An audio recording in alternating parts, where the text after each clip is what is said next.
Bonjour à tous et bienvenue sur The Izu DW Podcast. Je suis en direct du Meltdown de Nancy. On est prêt pour un tournoi Street Fighter V en partenariat avec Gamers Guild et le Meltdown de Nancy. Je suis avec JQQ, JWQ, JQ Square et Chaz. Et bien sûr, notre invité spécial du jour, c'est Julien, qui a carrément créé le Meltdown de Nancy. C'est ça, oui. Il y a 2 ans, un peu plus. Ah oui, carrément. Bah, t'es arrivé à un moment assez difficile quand même. Ouais. On aime bien les challenges. Ouais, j'ai ouvert ça juste avant la crise du Covid. Oui. Mais le bar marche quand même très bien, malgré les interruptions régulières. C'est clair que c'est pas évident. Déjà, un bar, c'est pas évident. Un bar gaming, c'est un peu difficile. Dans cette période, c'est encore plus difficile.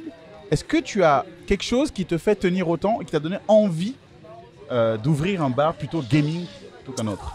Parce que j'ai toute une histoire d'administration de gaming, si on veut. Je suis dans le jeu Warcraft 3 depuis quasiment sa sortie et je suis un très mauvais joueur, mais j'ai toujours été très impliqué dans la communauté pour créer des événements, faire de l'administratif, etc. La gestion de communauté et ce qui m'a amené à apprécier le côté créer des communautés autour d'un jeu et avec les gens de la communauté, quand tu te rencontres, parce que je suis allé sur beaucoup de tournois sur tous les continents, Amérique, Europe, Asie, quand les gens se retrouvent et finalement, même si c'est des gamers et bien sûr on peut être amené à jouer, mais aussi on fait souvent la fête ensemble parce qu'on est content de se retrouver. Et en fait, Meltdown, c'est un peu ça, c'est des gens qui sont contents de se retrouver là parce qu'ils ont des goûts en commun, ils ont des passions en commun et très facilement ils vont pouvoir communiquer avec des gens qui ont des goûts en commun avec eux, jouer avec eux, faire la fête avec eux. Donc c'est un peu ça que je retrouve finalement, je suis assez content. Est-ce que tu penses que la clientèle vient plus pour le côté gaming et se retrouve à jouer, ou ils viennent pour le côté jeu et se retrouvent à s'amuser, quoi? Dans l'autre sens, plutôt que je veux dire. Ils viennent pour boire et se retrouvent à jouer, et ils viennent pour jouer et se retrouvent à passer un bon moment ensemble. Nous, les clients qui viennent pour jouer, vraiment, je t'avoue qu'ils ne nous intéressent pas vraiment, parce que c'est des gens qui vont assez scotchés souvent à l'ordinateur, ou console, c'est beaucoup plus convivial comme jeu. Tu peux très facilement amener un pote à toi ou challenger celui qui vient de finir sa partie, jouer contre lui, alors que l'ordinateur c'est un peu plus comment dirais-je, introverti, je dirais. Et les gens qui se disent je cherche un endroit pour jouer, bon, ils peuvent, s'ils avaient l'ordinateur ou la console chez eux, ils feraient ça chez eux, toi. Donc c'est pas vraiment dans l'esprit convivial qu'on essaie de mettre en place. C'est plutôt ici des gens qui viennent pour la communauté, parce qu'ils savent qu'ils sont dans un endroit où c'est très facile de communiquer d'une table à l'autre, de rencontrer du monde qui va être un peu... Enfin, la communauté geek n'est pas réputée pour être violente, agressive. Bien sûr. C'est vraiment convivial et bon enfant et bonne ambiance. Et du coup, ceux qui viennent ici savent qu'ils sont dans un environnement sain, sympathique et ils vont passer un bon moment.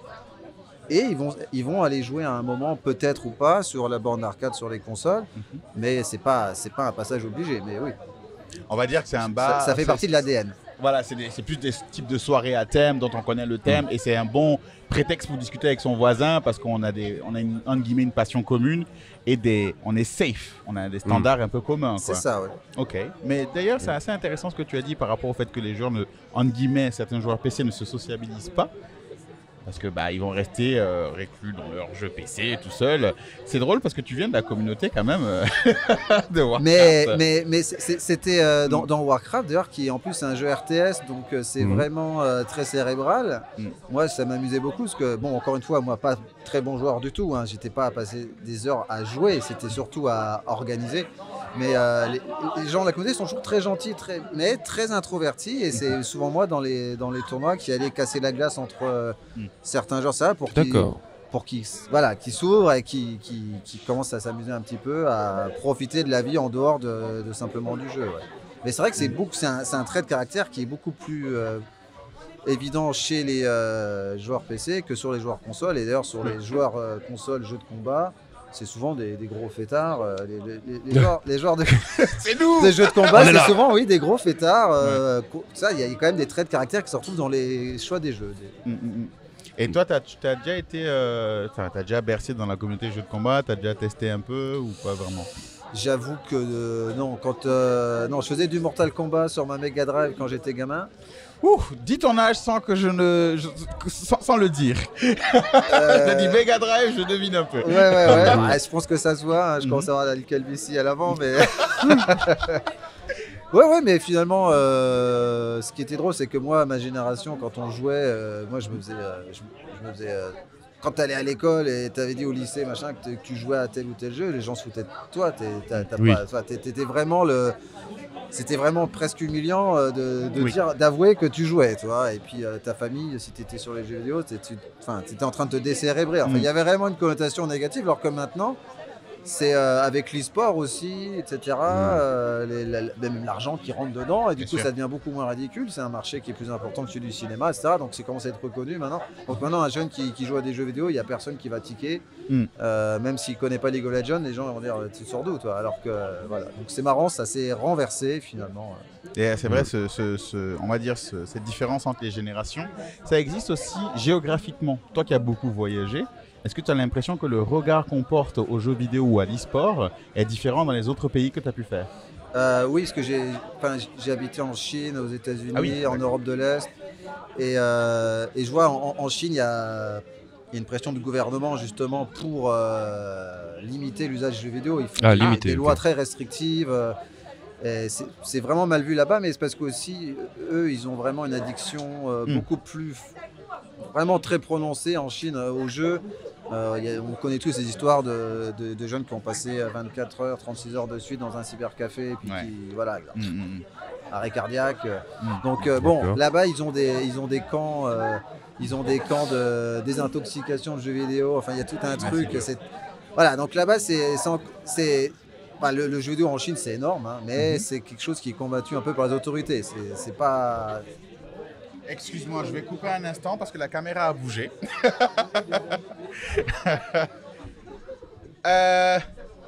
Tu peux la remettre, s'il te plaît. Je pense qu'il y a des... Tu peux remettre la caméra, s'il te plaît. Voilà. Donc, hop là. Pour ceux qui ne savent pas, c'est reparti. Donc tu disais en Chine, oui, c'est vrai qu'il y a une forme de... Il y a ce problème-là, mais il n'en reste pas moins qu'en Chine, il y a des énormes tournois qui se passent et tout. Mais je ne sais pas combien de temps ça va durer, puisqu'ils ont fait des lois pour limiter, par exemple, les jeunes en dessous d'un certain âge n'auront plus accès qu'aux jeux vidéo en ligne. Certains soirs pendant quelques heures, sinon l'accès sera coupé. Ah oui, d'accord, ça va loin. Ah, parce qu'ils contrôlent les identités et tout. Enfin voilà. Donc bon, il y a d'autres lois aussi qui font que les jeux de combat, par exemple, il peut y avoir aucun sang. Ah bon? Ouais, même League of Legends, c'est pasteurisé sur certains. Ouais, il peut pas y avoir de sang, il peut pas y avoir de choses comme ça. C'est pour ça que c'est toujours beaucoup avec des petits chats et des machins. Ah ouais, d'accord. Mortal Kombat, c'est mort. C'est mort. Ouais. Et qu'est-ce que toi tu penses du jeu vidéo actuellement en France, de la façon dont ça évolue, notamment avec la technologie qui permet de jouer en online, qui fait que beaucoup de gens ne se déplacent plus, toutes ces choses-là? Je t'avoue que je suis revenu en France qu'il y a 3 ans maintenant. Donc, ah ouais, t'es un bourlingueur, toi.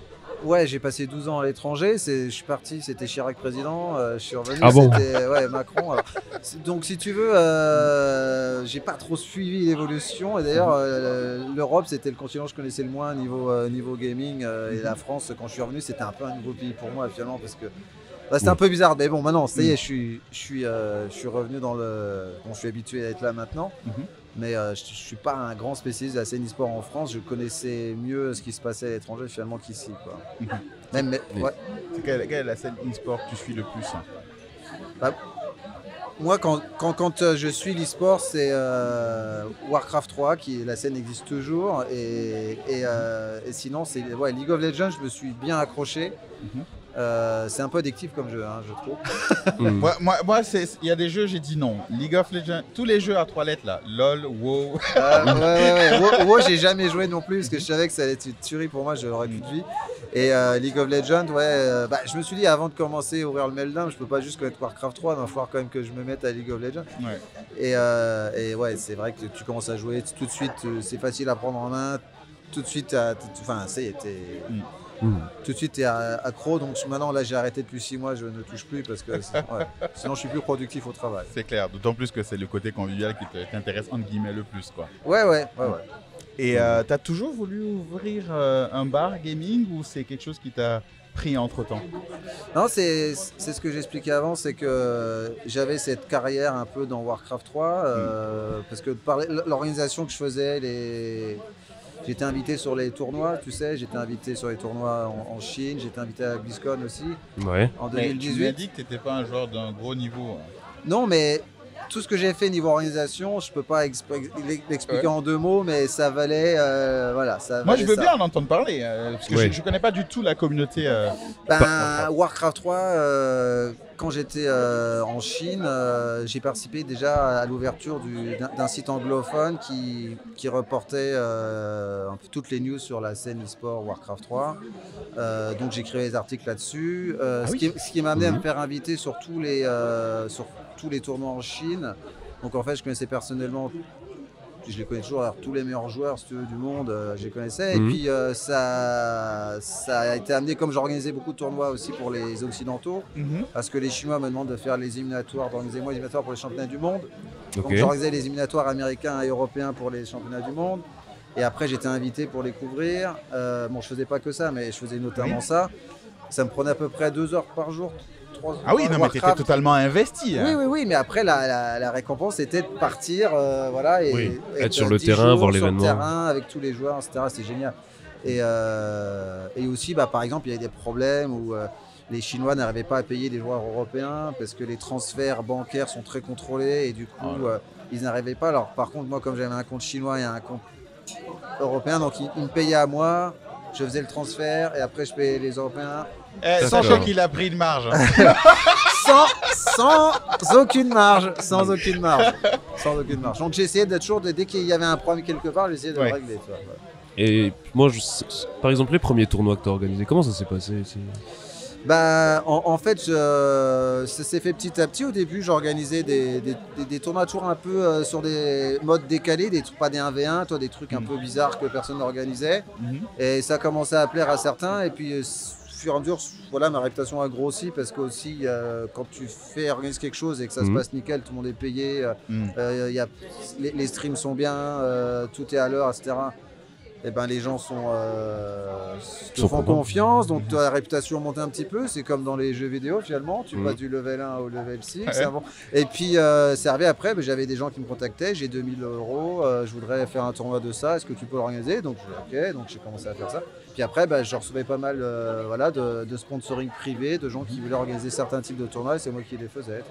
J'étais un peu l'organisateur incontournable. J'ai arrêté quasiment complètement quand j'ai ouvert le Meltdown parce que j'avais plus le temps. Oui. Ouais. Mais là encore maintenant, si tu veux, je gère une ligue interclan de Warcraft où il y aura tous les meilleurs joueurs quasiment du monde qui sont dedans. Et moi j'ai une autre question, plusieurs questions. Le meilleur tournoi que tu as organisé pour toi, c'est quoi? Est-ce que tu as un bon souvenir d'un truc que tu t'es dit? Non, peut-être pas online, mais un gros tournoi. En tout cas, le best-of pour toi. Ouais. Pour moi, celui qui m'a vraiment fait le plus plaisir, c'était... j'avais organisé un tournoi pour la scène américaine où il n'y avait pas vraiment d'organisateurs sur place, donc pour les joueurs sud et nord-américains qui ont un niveau plus bas. C'est un peu comme dans LoL, où je sais pas si c'est tout le temps comme ça dans tous les jeux, mais les Européens sont moins bons que les Asiatiques, mais toujours meilleurs que les Nord-Américains, que les Américains, enfin bref. Et du coup, la scène là-bas, il y avait plein de gens motivés, mais personne pour les encadrer. Et quand ils devaient se qualifier pour les championnats du monde, ils devaient se battre contre les Européens, ils se faisaient toujours dégommer, et du coup, aucun Américain n'allait là-bas. Et du coup, j'ai organisé un tournoi inter-américain uniquement, et Océanie d'ailleurs. Et après, les Américains et les Australiens et tout ça, parce qu'ils avaient le même problème. Et après, je suis allé voir les Chinois, je leur ai dit, regardez, j'ai organisé ça, il y a eu tant de joueurs, il y a eu tant de viewers, il y a eu tant de trucs. Est-ce que vous voudriez bien leur donner au moins une place pour le prochain championnat du monde, qu'il y ait au moins un Américain qui y aille? Et j'ai réussi à les convaincre alors qu'ils ne voulaient pas du tout faire ça. Et j'aurais dit, mais plutôt que le 6e meilleur européen qui ne va pas passer la phase de poule, ou le 11e meilleur chinois qui ne passera pas la phase de poule non plus, le meilleur américain, ça serait quand même quelque chose. Et du coup, ils l'ont fait. Et le meilleur américain, il a été en Chine. Et d'ailleurs, il a fait un match incroyable. Où il a fini par une standing ovation parce qu'il avait reçu des coups fabuleux, même s'il a perdu au final. Et du coup, j'étais assez fier parce que c'est grâce à tout ce travail petit à petit où j'ai réussi. Voilà. Pour moi, c'est ça mon meilleur souvenir sur la. Voilà, Ouais, bah t'as créé l'événement, quoi. Ouais, j'ai réussi à le moment de l'événement, en tout cas. Et ça a fait plaisir à toute une communauté qui n'avait rien, finalement, jusque-là. Et dernière question, avec l'arrivée de Warcraft Reforged, est-ce que ça a relancé l'e-sport dans Warcraft 3 ou Oui, ça, même si ça a été un gros échec niveau qualité. Voilà. C'est la sirène de fin d'Happy Hour. Ah merde. Même si ça a été un échec total sur la conception du jeu, parce qu'ils vont l'éteindre. Ça montre qu'il y a de l'ambiance ici. Hein. Ça a aidé quand même parce que ça a ramené quand même de la... Comment dirais-je, les lumières dessus le jeu, et les gens se sont dit ah tiens ça existe encore ce truc, et puis finalement les plus grosses chaînes qui avaient à peu près 1500 viewers à leur pic, tu vois, là ils passaient à 6000, 7000, tu vois, donc même 10 000 pour certains énormes tournois, même plus parfois, donc si tu veux là ça a quand même ramené du monde, ramené des sponsors, ramené de l'argent, etc. Mais j'ai peur que ça soit sur la fin là, tu vois. Il est assez vieux le jeu quand même. Ouais, mais il a été remplacé par rien vraiment. Déjà, c'est un jeu, pour ceux qui ne connaissent pas, c'est le jeu qui a inventé le champion qui se level up avec l'expérience. C'est dans Warcraft que ça a apparu. C'est ça c'est des modes custom game de Warcraft qui ont lancé les MOBA, qui ont lancé Dota, puis Dota 2, qui a amené League of Legends. Ils ont inventé même comment on appelle ça, les jeux, les chess. Les auto-battlers, comme TFT.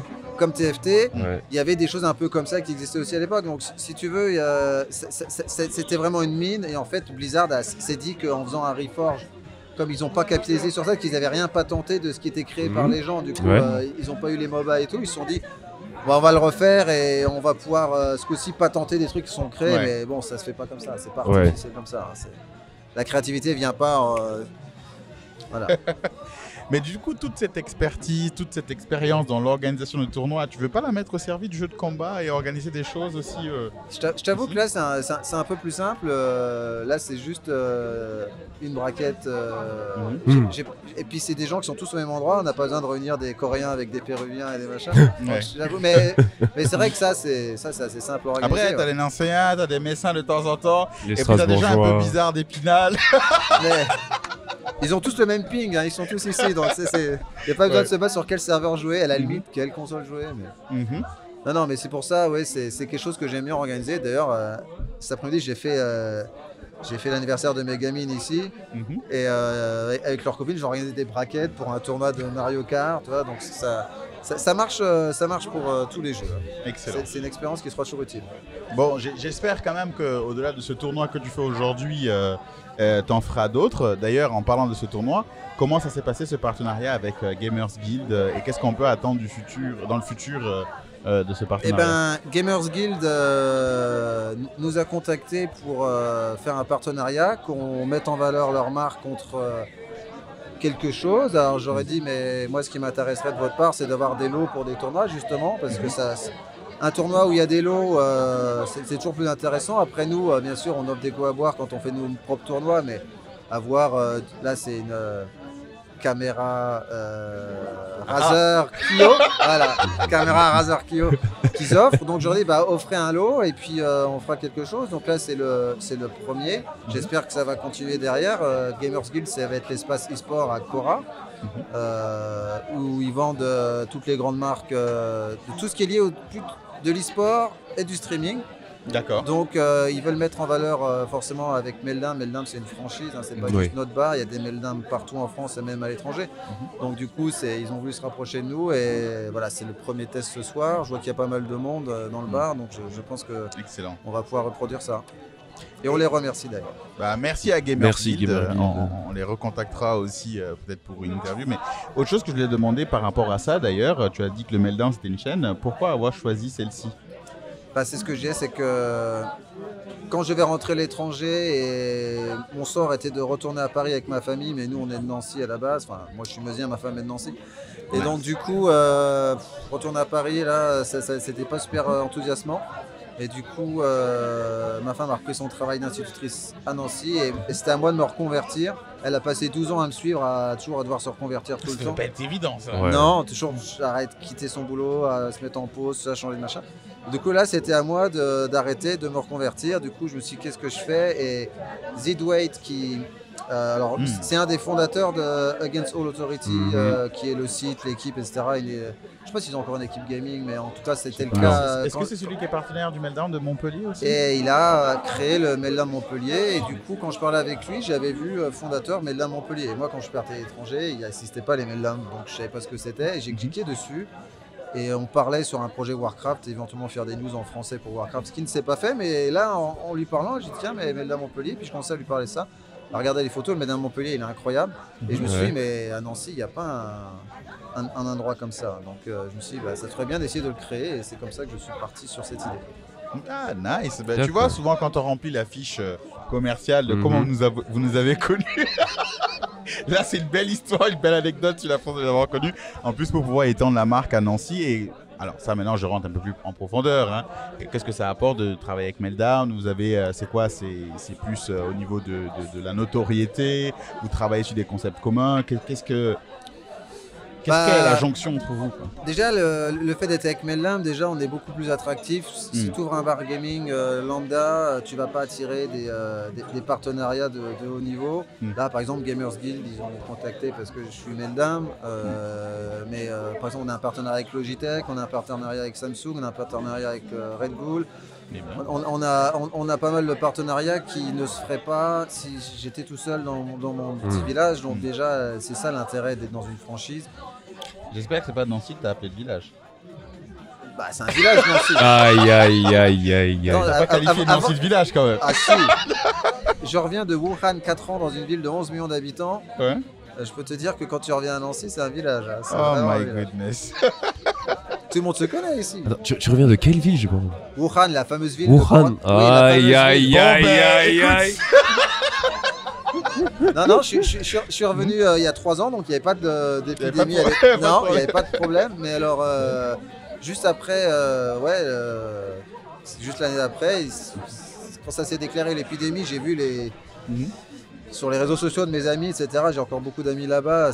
C'était la folie. Et je me suis dit, mais c'est dingue ce qui se passe. Je ne pensais pas que ça viendrait jusqu'à fermer mon bar. Wuhan. Ça t'a suivi. Tu pensais que t'allais fuir. Oh là là. Je voulais m'enfuir, mais ils m'ont rattrapé. Et c'était assez incroyable. D'ailleurs, j'ai plein de potes qui sont passés chez Hanouna, Morandini. Ils étaient dans leur salon. T'es trop connecté, toi, en fait. Mais non, mais parce qu'ils cherchaient des Français qui pouvaient témoigner de ce qui se passait là-bas. Et c'était la communauté française, elle n'est pas gigantesque non plus. Ouais. Et du coup, c'était les potes que j'avais là-bas avec qui on faisait la fête qui étaient toujours interrogés dans leur salon, là, en train de picoler parce qu'ils ne savaient pas quoi faire d'autre. Et c'était assez drôle, ouais. Ils passaient dans toutes les émissions comme ça. Question bête, tu parles combien de langues du coup? Dans le chinois, franchement, j'ai peu le temps de m'y mettre parce que c'est trop compliqué. En 12 ans? Non, j'ai pas fait 12 ans. J'ai fait 4 ans. J'ai fait 4 ans en Chine. Ouais. Avant, j'ai fait 4 ans à Miami. Là, je parle couramment anglais. Avant, j'ai fait 4 ans en Moldavie.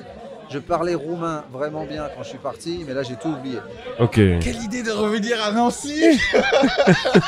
Mais c'est toujours pareil. Tu pars, tu as envie de voir plein de choses différentes, puis après, tu as envie de voir un peu ta famille. Et surtout, on a 2 petites filles, des jumelles, et on a envie qu'elles grandissent auprès de leurs grands-parents un petit peu. Là, elles viennent d'avoir 10 ans, donc on est revenu, elles en avaient 7. Et du coup, voilà, on avait envie qu'elles profitent un peu de leurs grands-parents, de leurs cousins, cousines. D'accord. Voilà. Comme disait un grand philosophe, au fond, je crois que la Terre est ronde. Mais la chanson, c'est Orelsan, exactement ça, ouais. Alors, on revient toujours à la maison, ouais. Yes. Voilà. Et donc, par rapport à l'événement d'aujourd'hui, est-ce qu'on peut attendre d'autres choses du Meltdown concernant les events, que ce soit sur Street Fighter ou autre chose? Quelles sont les perspectives pour 2020? Eh bien écoute, les tournois jeux vidéo en soi, moi j'aime bien quand c'est associé avec quelque chose. Là il y a Gamers Guild avec nous, ou alors une association qui nous avait apporté le tournoi Tekken il y a 15 jours.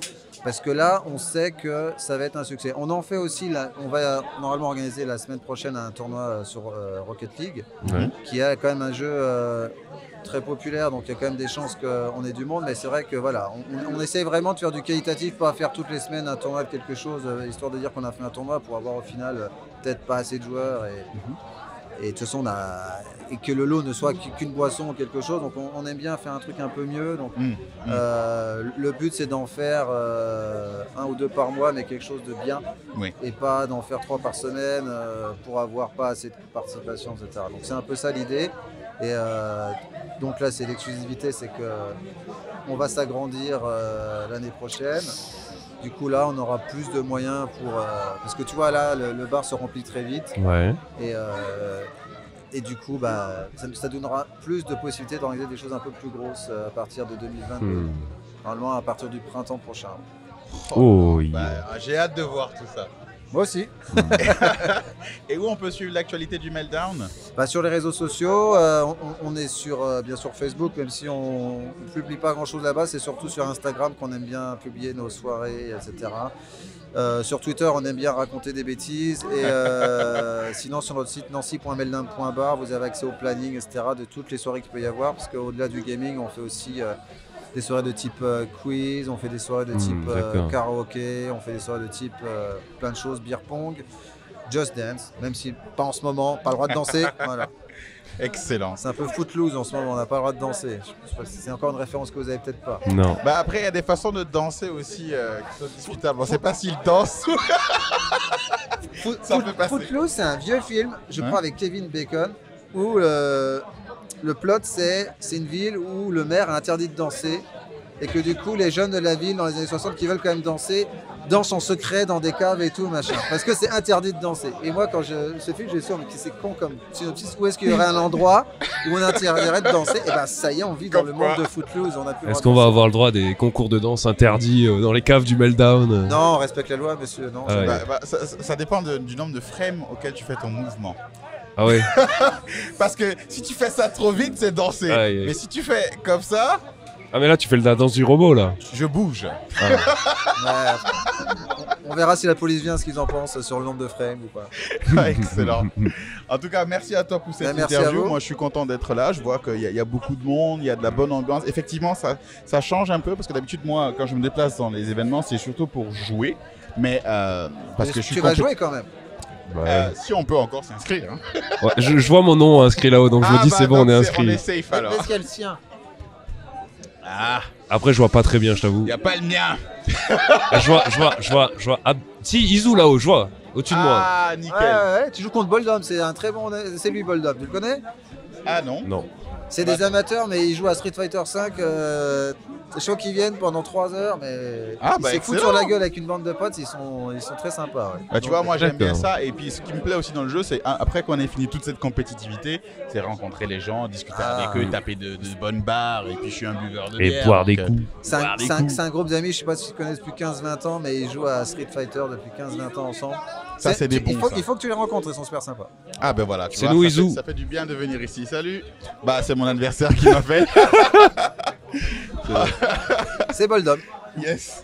Bon, en tout cas, merci pour cette interview. Comme je disais tout à l'heure, j'étais au Meltdown pour le tournoi qu'on organise sur Street Fighter 5 en partenariat avec Gamers Guild. Vous êtes dans The Izu DW Podcast. Je suis avec JQQ, JWQ, JQ Square et Chaz. Et bien sûr, l'invité spécial du jour, administrateur sur Warcraft 3. Oh, il a fait 12 pays. Non, pendant 12 ans, il a voyagé partout. Il a fait Miami, il a fait la Chine, il a organisé des tournois un peu partout dans le monde. Et aujourd'hui, il est avec nous à Nancy pour ouvrir ce Meltdown et faire des événements de tonnerre. Il va l'agrandir en 2022. On aura des événements de fous furieux, Tekken, Street, en Rocket League, peut-être même qu'on aura du Marvel vs Capcom 3.